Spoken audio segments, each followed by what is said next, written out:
পোনপ্ৰথমতে মই আপোনালোকক ভিডিঅ'টো আৰম্ভণিতে ধন্যবাদ জনাইছোঁ, কাৰণ যোৱা পৰহি মোৰ 50টা ছাবস্ক্ৰাইবাৰ হ'ল। বেছি ডাঙৰ কথা নহয়, কিন্তু 50টা ছাবস্ক্ৰাইবাৰ হ'ল, কাৰণ যিবিলাকে ইউটিউব কৰে সেইবিলাকে জানে যে 50টা ছাবস্ক্ৰাইবাৰ হোৱাটো কিমান ডাঙৰ কথা। তো মোৰো হ'ল, ভাল লাগিছে বহুত। আপোনালোকক অশেষ ধন্যবাদ দিছোঁ যে মোক অলপ হ'লেও ছাপোৰ্ট কৰিছে, আৰু আপোনালোকৰ এই সহায় মানে আপোনালোকৰ এই এনেকুৱা ছাপোৰ্ট মই আপোনালোকক আগলৈকে বৰ্তাই ৰাখিম, তাকে কথা দিলোঁ। তো এতিয়া বাৰু এইটো টপিকটো অলপ ছাইডত থওক। এতিয়া আজি আমাৰ টপিকটোৰ কথা ওলাওঁ। তো আজি টপিকটো হ'ল, চাওক, আমি সকলোৱে জানো পাৰমাণৱিক বোমা মানে এটম বম কিমান ভয়ানক, কিমান ধ্বংসকাৰী। কিন্তু আপুনি বাৰু জানেনে যে এটম বমৰ কিমান বেছি ধ্বংস কৰিব পাৰে বা কিমান বেছি ভয়ানক? ধ্বংসকাৰী বুলি বা ভয়ানক বুলি জানো, কিমান বেছি এইটো নাজানো। তো মই ভিডিঅ'টোত আজি ইয়াৰ বিষয়ে মানে এটম বমৰ বিষয়ে মানে অলপ ভালকৈ কম, বুজাই অলপ বহলাই কম। ভিডিঅ'টো সেইকাৰণে অলপ দীঘল হ'ব, আপোনালোকে বেয়া নাপাব। ভিডিঅ'লৈকে শেষলৈকে চাওক, কিছুমান দুই এটা নতুন ঘটনা গম পাব, মানে দুই এটা কথা নতুন গম পাব। তো এতিয়া আৰম্ভ কৰোঁ এটম বমৰ শক্তিৰ ওপৰত, কেনেকুৱা কি বস্তু। তো বলক নহ'লে ভিডিঅ'টো আৰম্ভ কৰোঁ।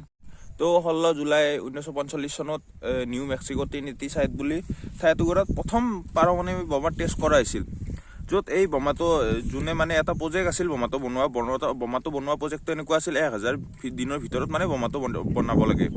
তো এই যোনটো মানে বোমা বনোৱা প্ৰজেক্ট আছিল, সেই প্ৰজেক্টৰ মানে চাইণ্টিষ্ট ডাইৰেক্টৰ J.R. অপেনহাইমাৰে মানে যেতিয়া এই বোমাটো মানে প্ৰথম মানে টেষ্ট কৰিছিল, যেতিয়া ফাটিছিল, তেওঁ নিজে আচৰিত হৈ গৈছিল, নিজে কান্দি দিছিল। যে যেতিয়া মহাভাৰতৰ যুদ্ধত কৃষ্ণই অৰ্জুনক মানে সহায় কৰিছিল, আপোনালোকে জানে, সেই সহায় কৰোঁতে মানে অৰ্জুনক মানে উৎসাহ দিবৰ কাৰণে কৃষ্ণই মানে তেওঁৰ এটা 1000টাৰ ওপৰত এটা অৱতাৰ ধৰিছিল এটা সময়ত, আৰু ধৰি তেওঁ কৃষ্ণ অৰ্জুনক কৈছিল যে এতিয়া মই মৃত্যু আৰু ধ্বংস মোৰ পৰাই সৃষ্টি, এনেকৈ মানে তেওঁ কৈছিল। আৰু এই যোনে চাইণ্টিফিক ডাইৰেক্টৰ এই বম বনোৱা প্ৰজেক্টৰ, তেওঁ এই ইণ্টাৰভিউটো সেইখিনি কথাখিনিয়ে কৈছিল যে ঠিক তেনেকুৱাই সেই বমটোৱে সেনেকুৱাই ৰূপ লৈছিল। শ্ৰীকৃষ্ণই যেতিয়া মহাভাৰতত ৰূপ লৈছিল যে পৃথিৱী ধ্বংসকাৰী ৰূপ, সেই বমটো তেতিয়া সেই ৰূপে লৈছিল। তো এতিয়া বাৰু থুলমূলকৈ মই এটা সহজ হিচাপত কওঁ, এই এটম বমৰ পাৱাৰ কিমান চাওক। এটম বমৰ পাৱাৰ কিমান জানে? 6 বছৰৰ পৰা লাগি থকা দ্বিতীয় বিশ্বযুদ্ধ এই দুটা এটম বোমাই মাত্ৰ কেইসপ্তাহমানৰ ভিতৰতে শেষ কৰিছিল। তো ভাবক কিমান ভয়ানক হ'ব পাৰে, যাৰ কাৰণে মানে প্ৰথম এটম বোমা মানে সেই জাপানতে পৰিছিল, যাৰ কাৰণে গোটেই পৃথিৱী ভয়ত শংকিত হৈ পৰিছিল। আৰু এই প্ৰথম এটম বম বনোৱা প্ৰজেক্টত যেতিয়া প্ৰজেক্টটো বনাইছিল, তেতিয়া সেই সময়ৰ প্ৰায় 6জন নোবেল বঁটা বিজয়ী চাইণ্টিষ্টে সেই প্ৰজেক্টৰ ওপৰত কাম কৰিছিল। ভাবক কিমান ডাঙৰ প্ৰজেক্ট আছিল। আৰু এই প্ৰজেক্টটো শেষলৈকে প্ৰায় 6000মান মানুহ মানে সেই প্ৰজেক্টৰ লগত জড়িত হৈছিল, মানে আভ্যন্তৰীণ বা বাহিৰাগতভাৱে প্ৰায় 6000মান মানুহ এই প্ৰজেক্টত জড়িত হৈছিল। তো আপোনালোকেতো এতিয়া গম পালে যে পাৰমাণৱিক বোমা ক'ত, কেতিয়া, কোনে মানে প্ৰথম বনাইছিল বা ব্লাষ্ট মানে টেষ্ট কৰিছিল। আৰু তো এইখিনি গম পালে, এতিয়া নেক্সট আমি পাৰমাণৱিক বোমাৰ কিমান শক্তি বা কিমান ক্ষতি কৰিব পাৰে তাৰ ওপৰত এটা অলপ চকু ফুৰাওঁ, নে কি কয়? তো চাওক, এটম বোমৰ এটা কি বৈশিষ্ট্য জানে? ই যেতিয়া ফাটে 1 ছেকেণ্ডৰ ভিতৰতে মানে তাৰ ওচৰত মানে ধৰক 2-3 কিলোমিটাৰ ভিতৰত যিমান কি বস্তু আছে 1 ছেকেণ্ডতে আপোনাৰ ধ্বংস কৰি দিব পাৰে। একোৱে নাথাকে আপোনাৰ, অকল মাটি থাকিব, তাৰ বাহিৰে যিমান যিয়ে কি নাথাকক চব সমান কৰি ধূলা কৰি দিব, এনেকুৱা মানে এইটো প্ৰথম বৈশিষ্ট্য। আৰু দ্বিতীয় বৈশিষ্ট্যটো হ'ল, পাৰমাণৱিক বোমা যেতিয়া ফাটে তাতে দুটা ধৰণৰ প্ৰতিক্ৰিয়া উৎপন্ন কৰে। এটা হ'ল মানে ফাষ্ট আৰু শ্ল'।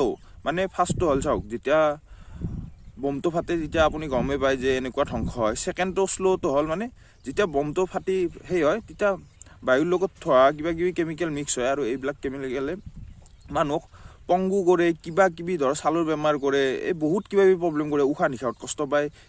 এই দুই ধৰণে মানে পাৰমাণৱিক বোমা দুই ধৰণে মানে আপোনাক আক্ৰমণ কৰিব পাৰে। এই দুটা পাৰমাণৱিক বোমাৰ বৈশিষ্ট্য। তো যেতিয়া এটুকুৰা ঠাইত পাৰমাণৱিক বোমা পৰে, তেতিয়া আপুনি বহুত মাইল দূৰৰ পৰা আপুনি পাৰমাণৱিক বোমা দেখা পাব। এতিয়া ধৰক পাৰমাণৱিক বোমা গুৱাহাটীত পৰিল, জালুকবাৰীত পৰিল, মই এতিয়া মিৰ্জাৰ পৰা ডাইৰেক্ট মই দেখা পাম যে এটা ডাঙৰ বগা পোহৰ মানে চকুত চাট মাৰি ধৰা এটা পোহৰ আহিব। তেতিয়া মানে আপুনি বহুত মাইল দূৰৰ পৰা একদম স্পষ্টকৈ দেখা পাব যে কিবা এটা হৈছে, এনেকুৱা ঘটনা যি সাধাৰণ পৰিৱেশতকৈ অলপ বেলেগ হয়। আৰু যেতিয়া পাৰমাণৱিক বোমা মানে ফুটে, তেতিয়া এটা প্ৰচণ্ড গৰম হাৱা এটা মানে বিয়পি পৰে, লগালগ পৰা ফাটিল, লগালগ এটা প্ৰচণ্ড হাৱা এটা মানে বিয়পি পৰে। আৰু এই হাৱাটোৰ মানে কিমান শক্তি জানে? 500 মাইল প্ৰতি ঘণ্টা মানে স্পীডত যেতিয়া বতাহ বলে যিমান শক্তি হয় সিমান শক্তিত শব্দৰ সমান স্পীডত গতি কৰে মানে আপোনাক ইমান স্পীডত খেদি যাব আপুনি মানে একো চান্সে নাপাব আহিল আৰু লগালগ শেষ এনেকুৱা ইয়াৰ উষ্ণতাও কিমান হয় জানে প্ৰায় 5000 মানে ডিগ্ৰীলৈকে গুচি যাব পাৰে ক'ব গ'লে মানে ধৰি লওক সূৰ্যটো যিমান গৰম সিমান গৰম হৈ যাব পাৰে 1 ছেকেণ্ডতে মানে আপুনি কি কম আৰু কল্পনা কৰিব নোৱাৰিব এনেকুৱা ঘটনা মানে কি হ'ব আৰু য'ত বোমাটো পৰে সেই ঠাইখিনিত মানে বোমাটো পৰাৰ লগে লগে প্ৰায় 50 ফুট মান দ এটা গাঁত হৈ যাব আৰু বোমাটো পৰাৰ লগে লগে প্ৰায় তাৰে ধৰক 4-5 কিলোমিটাৰ মান এৰিয়াৰ ভিতৰত এটা ভূমিকম্পৰ দৰে সৃষ্টি হৈ যাব মানে ইমান শক্তি পৃথিৱীয়ে নিজে মানে সহ্য কৰিব নোৱাৰে এনেকুৱা শক্তি আৰু এইখিনি হ'ল মানে হঠাতে হোৱা বস্তু আৰু শ্লোকে মানে লাহে লাহে হোৱা বস্তুটো হ'ল যেতিয়া বোমাটো ফাটে ইমান ধোঁৱা ওলাই মানে আপোনাৰ গোটেই এৰিয়া ধোঁৱা হৈ যাব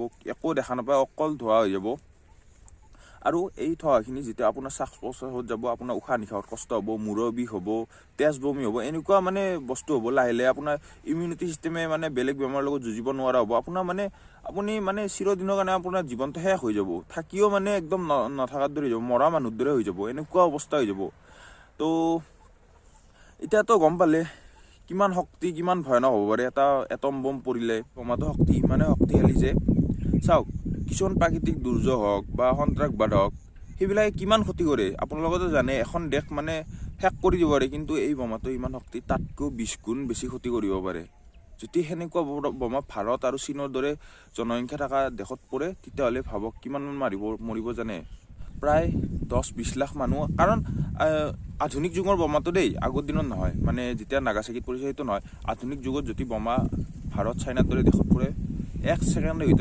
ভিতৰতে 10-20 লাখ মানুহ মৰিব আৰু লগতে আঘাতপ্ৰাপ্ত হ'ব আৰু সেইখিনি মানে 10-20 লাখ ছেকেণ্ডৰ ভিতৰত শেষ হৈ যাব ইমান ভয়ানক হ'ব পাৰে তো এতিয়া আপোনালোকে গম পালে যে কিমান ভয়ানক এটা পাৰমাণৱিক বোমাৰ শক্তি মানে কিমান আছে তো এতিয়া এইখিনি ক'লোঁ নেক্সট আপোনালোকক এটা মই ঘটনা কওঁ নাগাচাকি আৰু হিৰোশ্বিমা যি প্ৰথম পৃথিৱীত আমেৰিকাই প্ৰথম মানে এটম বম পেলাইছিল আৰু যাৰ কাৰণে এতিয়াও মানুহবিলাকে মানে নাগাচাকি আৰু হিৰোশ্বিমা মানুহে আপুনি চাব পাৰে নেটত এতিয়াও মানে কিছুমান এই 1945তে পেলাইছিল এতিয়াও মানুহ কিছুমান পংগু টাইপৰ এনেকুৱা মানে কিছুমান প্ৰব্লেমত পৰে কাৰণ মানে কি কিছুমান এনেকুৱা কেমিকেল ওলাইছিল যি তাৰ মাটি বায়ু প্ৰদূষণত এনেকৈ মিহলি হৈ গৈছে যি মানে এতিয়াও মানে সেইখিনি বৰ্তি আছে মানে আৰু সেইখিনি কেতিয়াও মানে সহজতে শেষ হৈ যোৱাটো টান সেইখিনি বস্তু মানে বহুত বছৰলৈকে তাৰ এটা মানে এফেক্ট এটা থাকি যায় তো এতিয়া চাওক এতিয়া মই কওঁ নাগাচাকি আৰু হিৰোশ্বিমাৰ ঘটনাটো কেনেকুৱা হৈছিল মানে যেতিয়া প্ৰথম এটম বম পৃথিৱীত পৰিছিল এতিয়া চাওক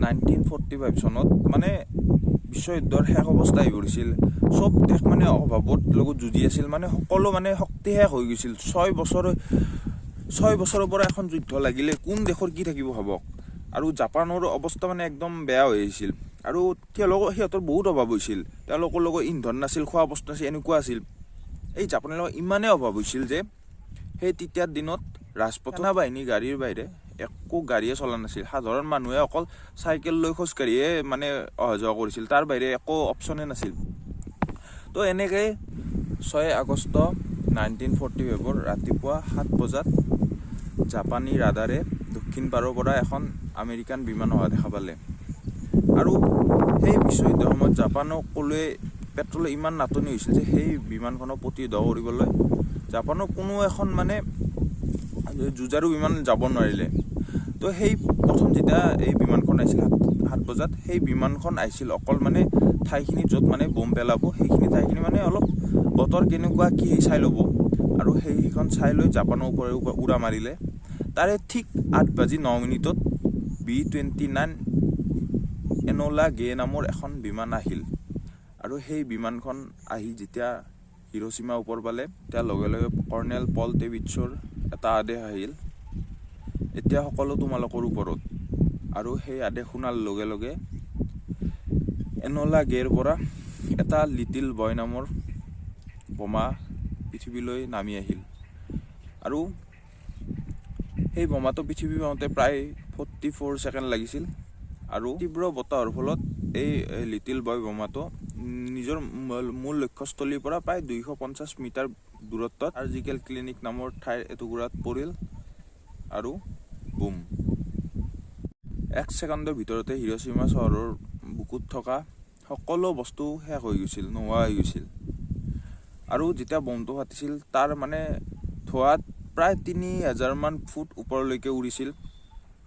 আৰু যেতিয়া বোমাটো ফাটিছিল সহকাৰী পাইলটজনে মানে এনোলা গেৰ সহকাৰী পাইলটজনে পিছফালে ঘূৰি চাইছিল আৰু কি কৈছিল জানে, হে ভগৱান, এয়া আমি কি কৰি দিলোঁ।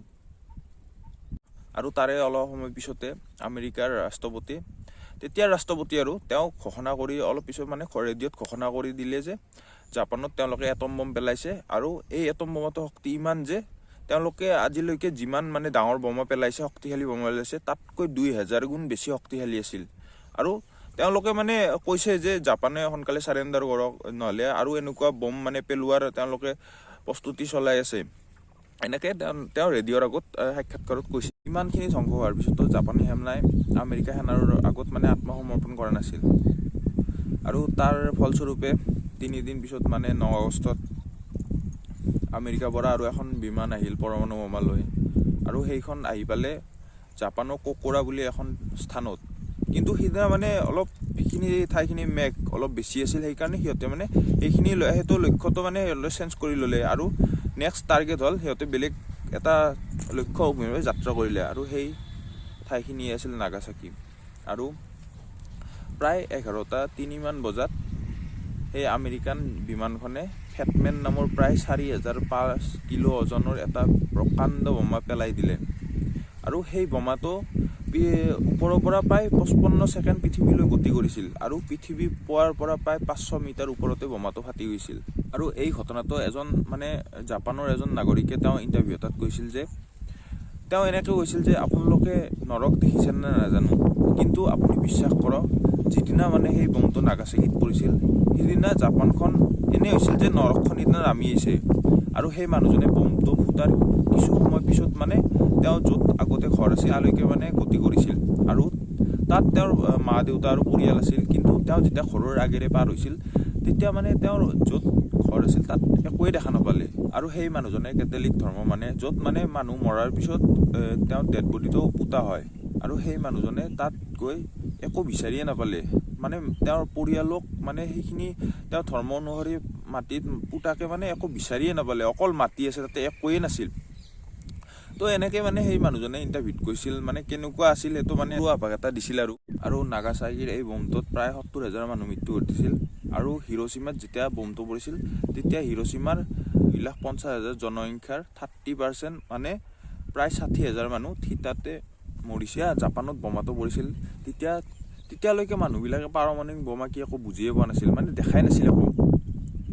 যিদিনা বোমাটো পৰিছিল সকলোৱে ভাবিছিল যে সিদিনা সূৰ্যটো ফাটি গৈছে, এনেকুৱা মানে পৰিস্থিতি হৈছিল। কাৰণ জানে কোনেও গম পোৱা নাই কি পৰিল হঠাতে, তেওঁলোকে আকাশত ইমান ডাঙৰ এটা বস্তু দেখিছে, তেওঁলোকে ভাবি লৈছে যে সিদিনা সূৰ্যটো ফাটি গৈছে আৰু চব শেষ হ'ব সিদিনা। আৰু এই ঘটনা হোৱাৰ 6 দিন পিছত মানে নাগাচাকি বোম পেলোৱাৰ 6 দিন পিছতে জাপানে আমেৰিকাৰ আগত আত্মসমৰ্পণ কৰিলে। আৰু দ্বিতীয় বিশ্বযুদ্ধ তাতেই সমাপ্ত পৰিল। আৰু জাপানে সেইদিনা আত্মসমৰ্পণ নকৰিলে হয়, তাৰে কেইদিনৰ পিছত মানে 19 আগষ্টত আমেৰিকাই আৰু এটা প্ৰস্তুতি কৰি আছিল এটম বম এটা পেলাম বুলি। কিন্তু তাৰ আগতে শেষ হৈ গ'ল। কিন্তু বহুত মানুহ মৰিল, গম পাইছে। এই দুটা বোমাত প্ৰায় 1,30,000 মান মানুহ মৰিল আৰু সিমান মান মানুহ আঘাত হৈছে। চাওক কেনেকুৱা এটা পৰিস্থিতি হৈ পৰিছিল তেতিয়া জাপানত। আৰু যেতিয়া এই এটম বম মানে বনাইছিল তেতিয়া মানে আপোনালোকে জানে বিখ্যাত বিজ্ঞানী এলবাৰ্ট আইনষ্টাইন, যেতিয়া যোনে মানে বোমা বনাইছিল তেওঁ মানে এটা পাৰ্মিশ্যন ল'ব লাগিছিল বোমা বনোৱাৰ কাৰণে। আৰু সেই মানে চিঠিখনত এলবাৰ্ট আইনষ্টাইনেও মানে চাইন কৰিছিল। আৰু এলবাৰ্ট আইনষ্টাইনে সেইটো জীৱনৰ সকলোতকৈ মানে অনুশোচনা আছিল। কিয় তেওঁ চাইন কৰিছিল বা পাৰ্মিশ্যন দিছিল সেইটো সকলোতকৈ অনুশোচনা আছিল। তেওঁ এলবাৰ্ট আইনষ্টাইনে এটা ইণ্টাৰভিউত তেওঁলোকে কৈছিল যে মই নাজানো তৃতীয় বিশ্বযুদ্ধ কি বিষয়ক বা কি কাৰণক লৈ হ'ব, কিন্তু মই এইটো কথা জানো যে যেতিয়া তৃতীয় বিশ্বযুদ্ধ হ'ব তেতিয়া কিন্তু চতুৰ্থ বিশ্বযুদ্ধ মানুহে শিলগুটি আৰু কাঠেৰে যুদ্ধ কৰিব লাগিব, কাঠৰ লাঠিৰে যুদ্ধ কৰিব লাগিব। কাৰণ ইয়াৰ বাবে ইমান ধ্বংস হ'ব যে মানৱ সভ্যতা এবাৰৰ কাৰণে শেষ হৈ যাব। আৰু ভাবক আজি এনেকুৱা পৰিস্থিতি, বৰ্তমান এনেকুৱা পৰিস্থিতিত পৰিছে য'ত ৰাছিয়াই মানে চাওক, আপোনালোকে শুনিছে ৰাছিয়াই কিমান কি কৰি আছে। যদি এনেকুৱা এখন হৈ যায় সেই আইনষ্টাইনৰ কোৱা কথাখিনি একদম শুদ্ধ হ'ব। আৰু আইনষ্টাইনৰ এটা মানে কোটছ বুলি কওঁ, এটা কোটছত এন্দুৰে কেতিয়াও নিজৰ ফান কেতিয়াও নবনায়, কিন্তু আমি মানুহ জাতিয়ে এটম বম বনাইছোঁ। তো আপুনি ভাবি চাওক কেনেকুৱা কি হ'ব পাৰে। তো এতিয়া মই ক'লোঁ অলপ বেয়া লাগে জাপানৰ কথা ভাবিলে, কাৰণ দুটা বোমে জাপানৰ কি হিষ্টৰী কি কৰিছে, কিমান মানুহ মৃত্যুমুখত পৰিল। তো আজিৰ কাৰণে এইখিনিয়ে। আপোনালোকে চাগে এতিয়া গম পালে এটম বোম কিমান শক্তিশালী বা কেনেকুৱা কি ধ্বংস কৰিব পাৰে। আজিলৈকে ইমানেই নহ'লে, আকৌ লগ পাম নে কি কয়? তো বাই বাই।